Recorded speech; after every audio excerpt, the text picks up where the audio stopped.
Molitva za Božju zaštitu.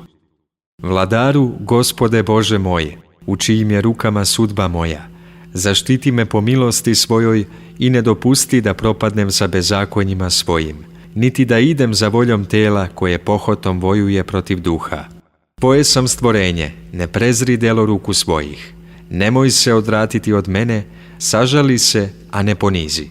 Slab sam, nemoj me prezreti, Gospode, jer tebi pribegoh zaštitniku svome Bogu.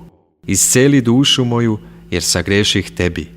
Spasi me radi milosti tvoje, jer sam ti odan od mladosti svoje. Neka se postide oni što traže da me odgurnu od tebe pomoću nečistih dela, ružnih pomisli, nekorisnih osjećanja. Udalji od mene svaku nečistotu, svako zlo, jer si ti jedini svet, jedini silan, jedini besmrtan, u svemu besprimjereno moćan, i svima daješ snagu za borbu protiv đavola i njegovih vojski, jer tebi priliči svaka slava, čast i poklonjenje, Otcu i Sinu i Svetome Duhu, sada i uvek i u vekove vekova. Amin.